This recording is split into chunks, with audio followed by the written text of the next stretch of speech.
2020 कोविड-19 की महामारी ने दुनिया को बर्बाद कर दिया। इस बीमारी के प्रसार को रोकने के लिए सीमाओं को बंद कर दिया गया। कई देशों में पर्याप्त चिकित्सा उपकरणों के लिए मारामारी मच गई। जब भारत ने अपनी सीमाओं को बंद किया तो एक निर्णय लिया गया कि अगर आगे बढ़ना है तो उसका एकमात्र तरीका है आत्मनिर्भर बनना। आत्मनिर्भर बनने के लिए जरूरत थी दवाओं, पीपीई किट, जांच उपकरणों और वेंटिलेटर की। यह एक महत्वाकांक्षी निर्णय था। भारत ने इसका प्रबंधन कैसे किया और हमारे वैज्ञानिक समुदाय ने आत्मनिर्भरता का लक्ष्य हासिल करने में इस स्तर को कैसे बढ़ाया?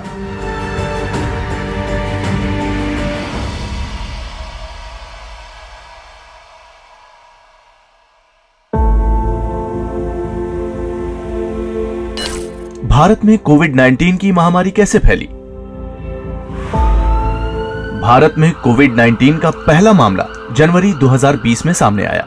मार्च की शुरुआत तक भी काफी कम, लगभग 50 मामले सामने आए, लेकिन इसे लेकर जो डर था वो सही साबित हुआ।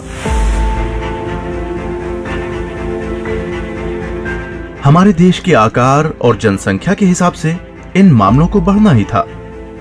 हमने ये देखने के लिए अपना मूल्यांकन करना शुरू कर दिया कि हम उस महामारी का सामना करने के लिए कितने तैयार थे जो हमारे देश को बर्बाद करने वाली थी। और जब हमने स्थिति का आकलन किया तो ये साफ हो गया कि इससे निपटने के लिए हमें बहुत बड़े पैमाने पर तैयारी करने की जरूरत थी, खासकर तब जब हमारा लक्ष्य आत्मनिर्भर बनना था। जिन कोरोना वॉरियर्स को मरीजों को संभालना था, उनकी सुरक्षा के लिए पीपीई यानी पर्सनल प्रोटेक्टिव इक्विपमेंट की भारी मात्रा में जरूरत पड़ने वाली थी, लेकिन भारत में इसका उत्पादन ना के बराबर था। मार्च 2020 के मध्य तक N95 मास्क की कमी होने लगी। कोरोना की जांच के संसाधनों की बेहद कमी थी, इसलिए इससे निपटने के लिए सबसे बढ़िया तरीका था मरीजों की संख्या को बढ़ने से रोका जाए। मरीजों की संख्या बढ़ने से गंभीर मामलों के लिए वेंटिलेटर की समस्या खड़ी होने की संभावना थी, क्योंकि उस समय तक पर्याप्त मात्रा में वेंटिलेटर भी उपलब्ध नहीं थे। हमने आत्मनिर्भर बनने का फैसला तो कर लिया था, लेकिन वास्तव में यह सब कैसे होना था?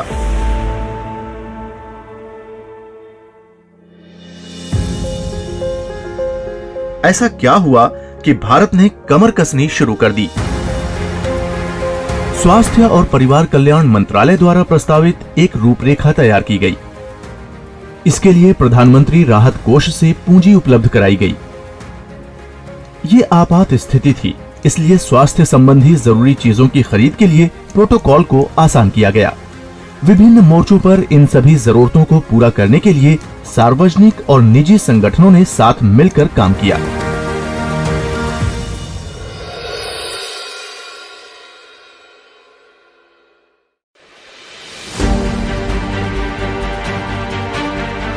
आइए अब देखते हैं कि मास्क के मामले में क्या हुआ।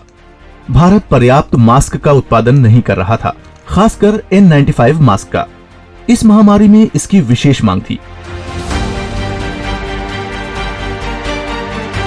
और भारत भारी मात्रा में इस तरह के मास्क का आयात कर रहा था। लोगों में संक्रमित होने के डर से इन्हें खरीदने की अफरा तफरी मची थी। इससे चिकित्सा जगत भी अपने लिए मास्क की उपलब्धता को लेकर चिंतित था।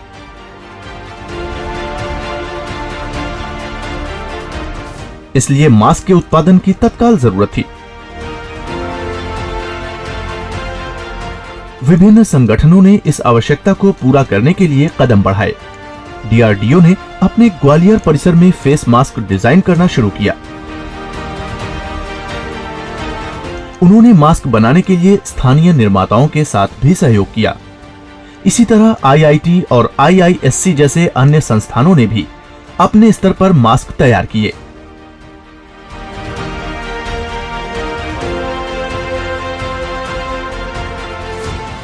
कई अन्य निजी कंपनियां जो कार, इत्र या कपड़े बनाती थीं, उन्होंने भी मास्क बनाने का काम शुरू कर दिया।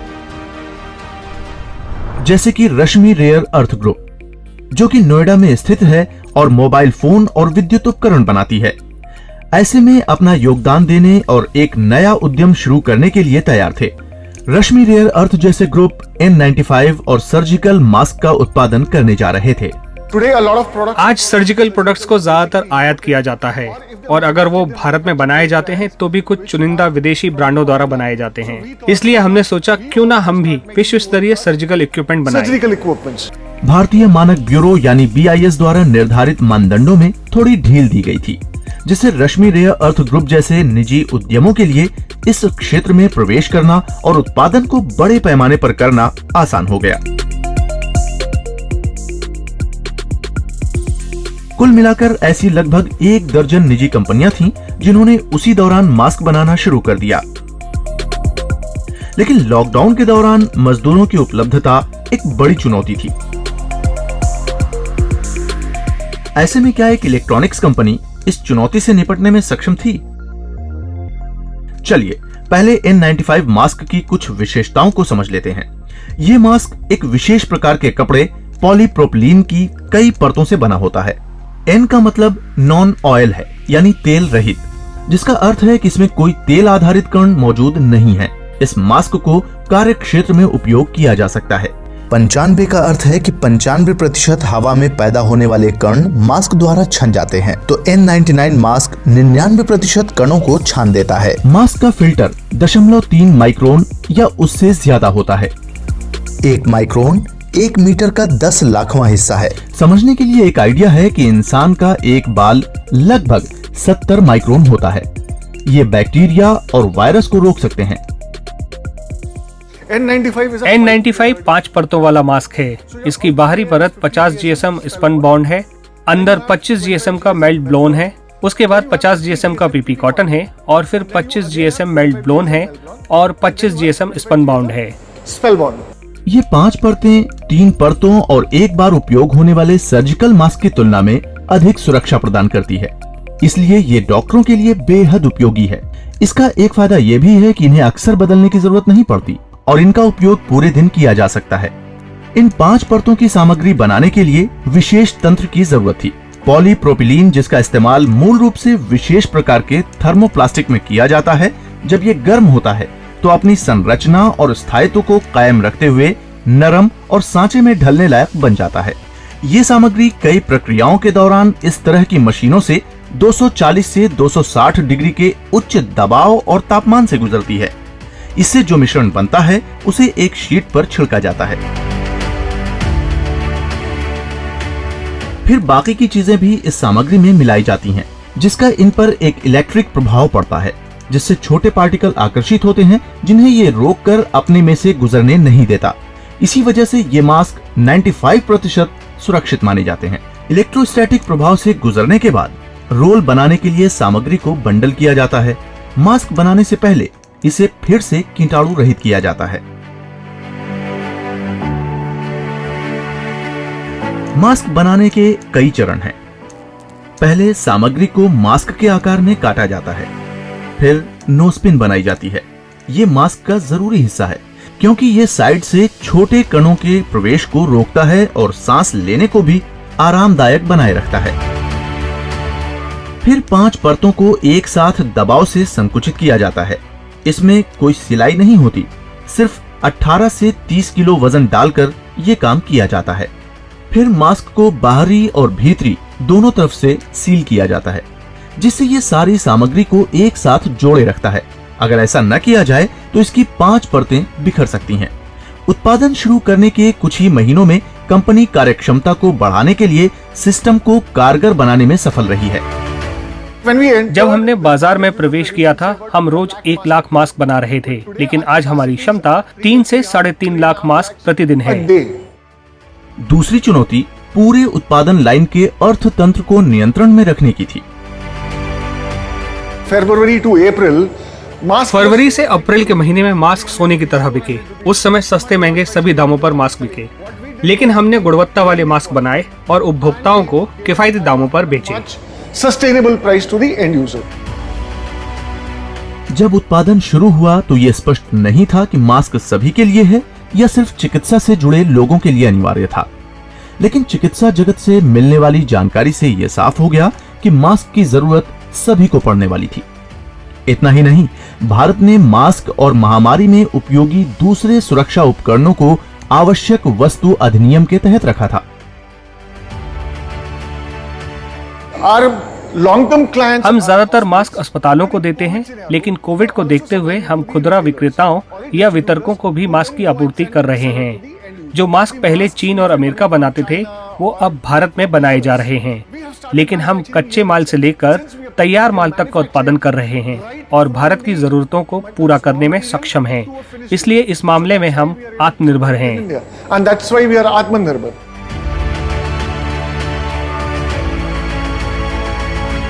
कई सार्वजनिक और निजी संगठन मास्क बनाने में जुट गए और जल्द ही भारत में पर्याप्त मास्क बनकर तैयार हो गए। दरअसल लॉकडाउन से पहले मास्क के निर्यात पर लगा प्रतिबंध जून 2020 तक हटा लिया गया। अब हमारे पास बाकी दुनिया को देने के लिए मास्क उपलब्ध थे।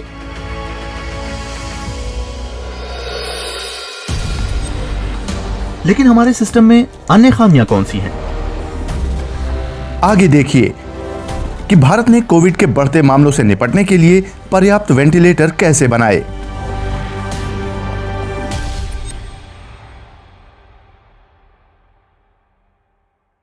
विज्ञान तथा प्रौद्योगिकी के प्रति लोगों की रुचि जगाने के उद्देश्य से साल 2019 में इंडिया साइंस चैनल की शुरुआत की गई। विज्ञान और प्रौद्योगिकी विभाग द्वारा शुरू किया गया इंटरनेट आधारित ये विज्ञान वेब चैनल विभाग के स्वायत्त संस्थान विज्ञान प्रसार द्वारा संचालित किया जा रहा है। इस चैनल पर विज्ञान पर आधारित डॉक्यूमेंट्रीज, ताजा विषयों पर स्टूडियो चर्चा, साक्षात्कार और हर आयु वर्ग को आकर्षित करने वाली विज्ञान लघु फिल्में और साप्ताहिक कार्यक्रम प्रसारित किए जा रहे हैं। सोशल मीडिया और इंटरनेट की पहुंच आज हर जगह, हर व्यक्ति तक है। ऐसे में देश में वैज्ञानिक चेतना के प्रसार के लिए ये माध्यम सबसे उपयुक्त कहा जा सकता है।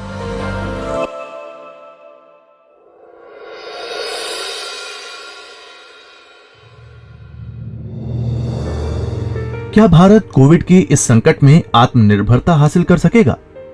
हम चीजों के आयात के भरोसे रहे बिना अपने लिए जरूरी सभी चिकित्सा आपूर्ति और उपकरणों का प्रबंधन कैसे करेंगे? दुनिया के अन्य हिस्सों से जो रिपोर्ट मिल रही थी, उनके मुताबिक एक बड़ी समस्या वेंटिलेटर की कमी थी।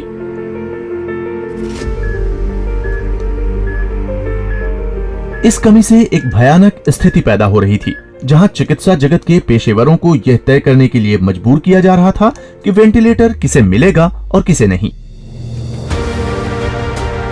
डेटा से पता चला कि कोविड-19 वाले मरीजों के 5% मामलों में वेंटिलेटर की जरूरत थी। तो वेंटिलेटर होता क्या है और ये कोविड संक्रमित मरीजों की कैसे मदद करता है? आसान है, एक वेंटिलेटर लगाइए। ये मैकेनिकली ऑक्सीजन को शरीर में पंप करता है। कुछ गंभीर मामलों में वायरस फेफड़ों को नुकसान पहुंचाता है, जिससे शरीर में ऑक्सीजन का स्तर गिर जाता है और सांस लेने में मुश्किल होती है।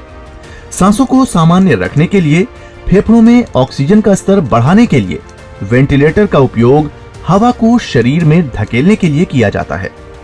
इससे रोगी को संक्रमण से लड़ने का समय मिलता है और वो ठीक हो जाता है। जब मार्च 2020 में कोविड का संकट भारत में आया, तब केवल लगभग 40,000 वेंटिलेटर उपलब्ध थे, जो स्थिति के हिसाब से पर्याप्त नहीं थे। इसलिए अधिक से अधिक वेंटिलेटर बनाने और विदेशों से हासिल करने का प्रयास किया गया।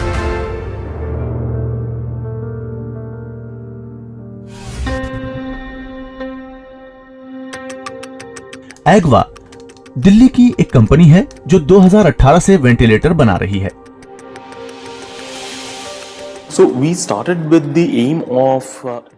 हमने स्वास्थ्य सेवाओं की लागत कम करने के आइडिया से शुरुआत की। हमने महसूस किया कि हमारे देश के बहुत से लोगों के लिए चिकित्सा खर्च उनकी जेब से बाहर की बात है, और हम जानते हैं कि अधिकांश चिकित्सा उपकरण दुनिया के अन्य हिस्सों से मंगवाए जा रहे हैं।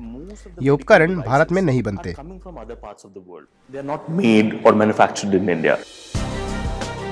कोविड महामारी की शुरुआत और जल्दी और कुशलता से उत्पादन करने की जरूरत को समझते हुए एग्वा ठोस रूप से योगदान करने के लिए उत्सुक था, लेकिन उन्होंने इसका प्रबंधन कैसे किया? इसका जवाब मारुति के साथ साझेदारी से मिला, जिसने एग्वा के उत्पादन को बढ़ाने में मदद की। पिछले साल तक हम एक महीने में मुश्किल से 50 वेंटिलेटर बना रहे थे, लेकिन जब कोविड की बीमारी आई तो हमें विनिर्माण की प्रक्रिया को बड़े स्तर पर करना पड़ा। इसे हमने एक महीने में 10,000 वेंटिलेटर तक बढ़ा लिया है। 10,000 ventilators a month. वेंटिलेटर के कुछ हिस्सों को बनाने में मारुति ने मदद की, जैसे कि प्रणाली को सुचारू बनाना, आपूर्ति निर्माण और परिवहन को सुव्यवस्थित करने में भी भूमिका निभाना। एग्वा वेंटिलेटर में अनोखा क्या है? पहले आइए उस प्रक्रिया को देखें जिससे वेंटिलेटर बनाए जाते हैं। मशीन का मुख्य भाग पीसीबी यानी प्रिंटेड सर्किट बोर्ड होता है। ये ऐसा सर्किट है जिसमें 700 से अधिक घटक हैं जो पूरे वेंटिलेटर का संचालन करता है। इस स्टेशन पर पीसीबी की ऑक्सीजन और अन्य कार्यक्षमताओं के परीक्षण किए जाते हैं। पीसीबी का पूरी तरह से परीक्षण करने के बाद ये कन्वेयर बेल्ट के माध्यम से अगले स्टेशन पर जाता है। यहाँ केबल और अन्य घटकों का उपयोग करके अंतिम बेस प्लेट जोड़ी जाती है। इसके बाद वेंटिलेटर चलाने वाली टरबाइन को इससे जोड़ा जाता है। फिर वेंटिलेटर स्टेशनों की एक श्रृंखला से गुजरता है, जहां विभिन्न घटकों को जोड़ा जाता है। एक बार एक घटक जोड़ने के बाद कन्वेयर बेल्ट इसे अगले स्टेशन पर ले जाता है, जब तक कि यह सेंसर स्टेशन पर नहीं पहुंच जाता।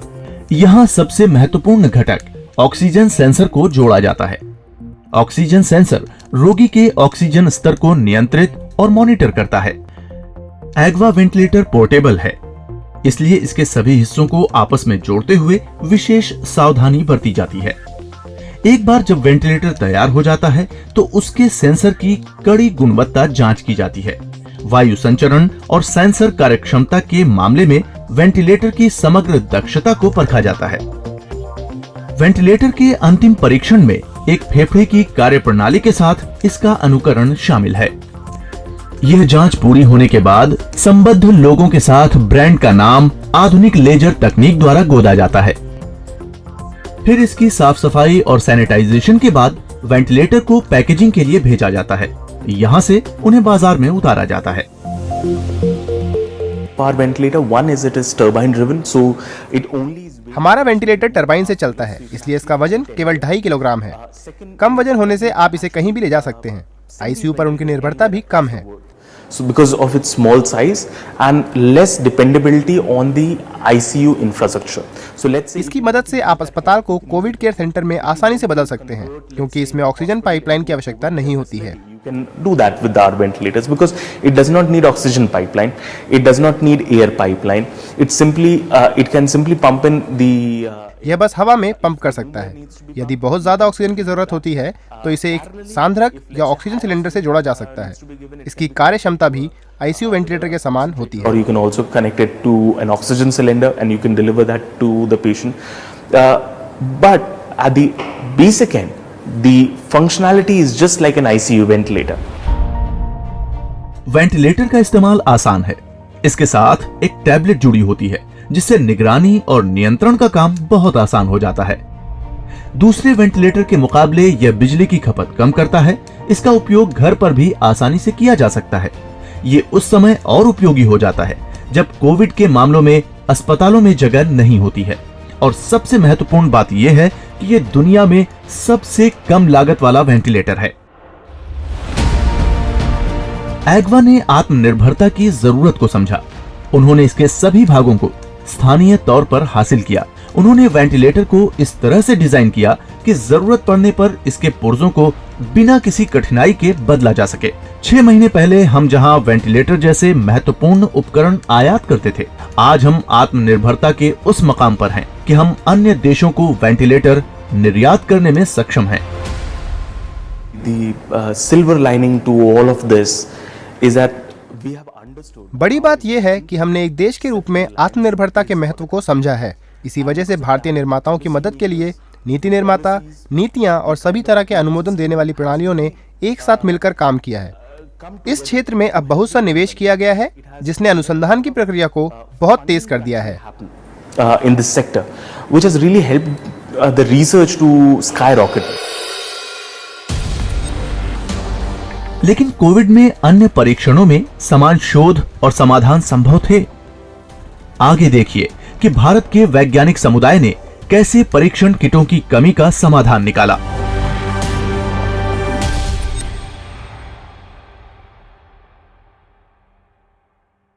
विज्ञान तथा प्रौद्योगिकी के प्रति लोगों की रुचि जगाने के उद्देश्य से साल 2019 में इंडिया साइंस चैनल की शुरुआत की गई। विज्ञान और प्रौद्योगिकी विभाग द्वारा शुरू किया गया इंटरनेट आधारित ये विज्ञान वेब चैनल विभाग के स्वायत्त संस्थान विज्ञान प्रसार द्वारा संचालित किया जा रहा है। इस चैनल पर विज्ञान पर आधारित डॉक्यूमेंट्रीज, ताज़ा विषयों पर स्टूडियो चर्चा, साक्षात्कार और हर आयु वर्ग को आकर्षित करने वाली विज्ञान लघु फिल्में और साप्ताहिक कार्यक्रम प्रसारित किए जा रहे हैं।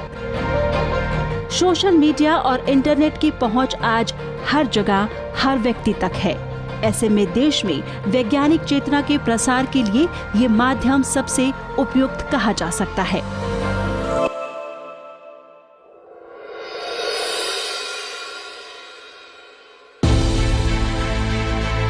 हम देख रहे हैं कि भारत ने कोविड-19 के खिलाफ अपनी निर्णायक लड़ाई में आत्मनिर्भरता की दिशा में कैसे काम किया। मार्च 2020 में रोग के प्रसार को नियंत्रित करने के लिए पूरे भारत में लॉकडाउन लगाया गया। कोविड लॉकडाउन के बाद जैसे जैसे देश खुलने लगा, वैसे वैसे मामले बढ़ने लगे।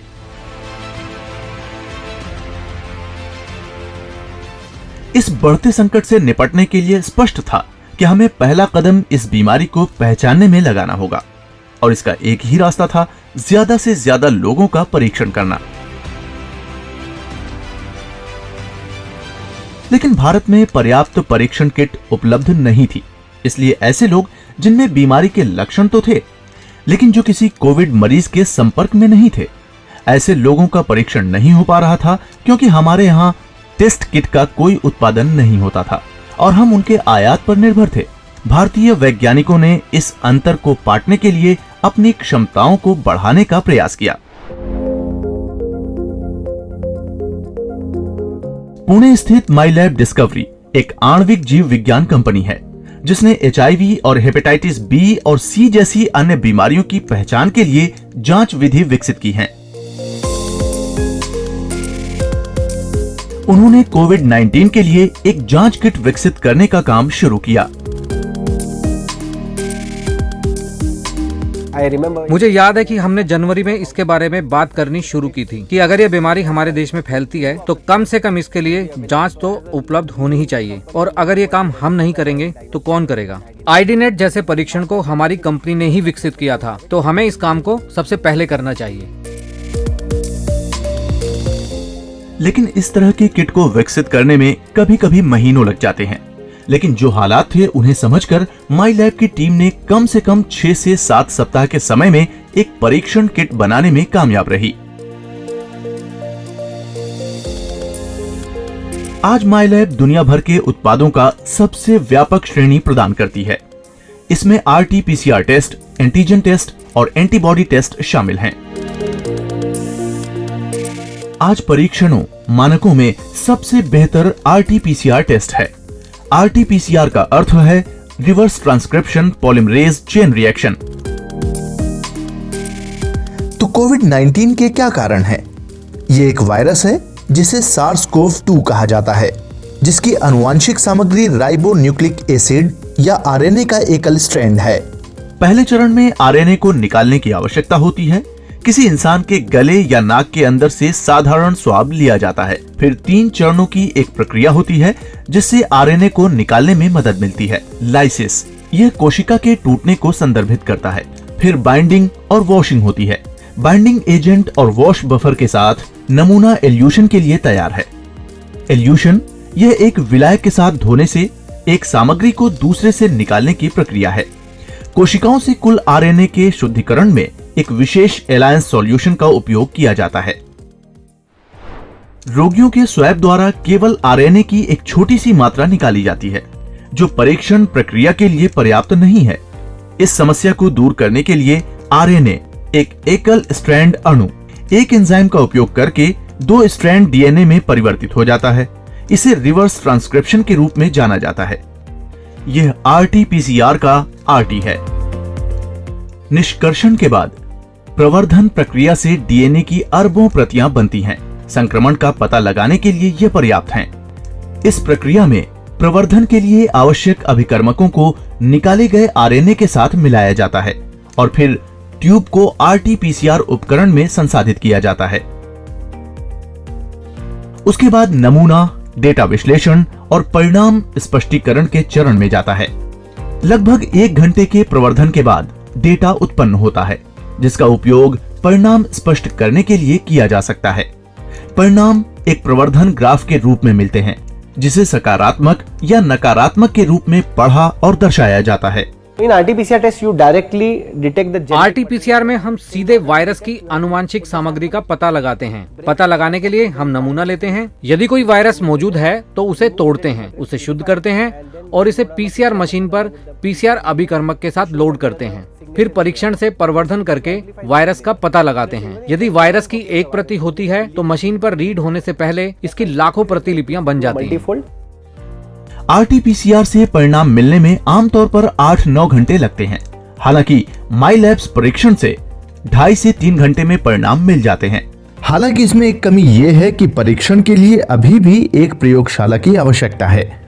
भारत जैसे विशाल देश में ग्रामीण आबादी के परीक्षण के लिए प्रयोगशाला के विकल्प की जरूरत है। fundamental was very बुनियादी चीजें साफ थी कि परीक्षणों को प्रभावी, बड़े पैमाने पर सटीक, सस्ता और उपयोग में सरल होना चाहिए। We don't make it simpler for the customers to use it.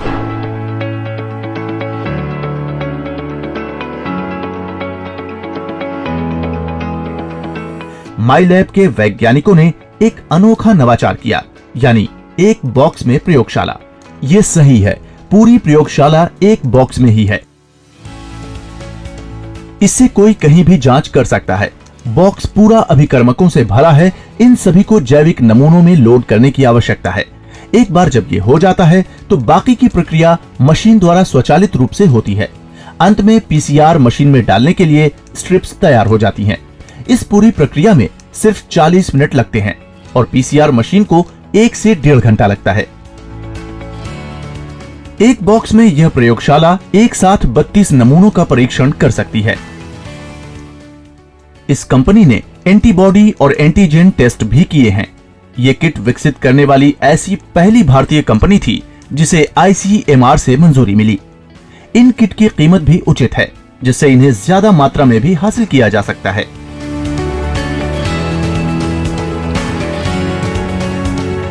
We could see the urgency for our nation. हम सब देश के लिए एक प्रकार का युद्ध लड़ रहे थे, इसलिए हमने ये सुनिश्चित किया कि उत्पाद आसानी से उपलब्ध हों। ऐसी 90% चीजों को हम आयात करते थे, हमने उन्हें यहीं बनाना शुरू कर दिया। मुझे और मेरी टीम को जीवन भर कोई पछतावा नहीं रहेगा, क्योंकि हम उस समय देश के लिए मौजूद रहे जब देश को सबसे ज्यादा जरूरत थी। Because we were present when the country needed most.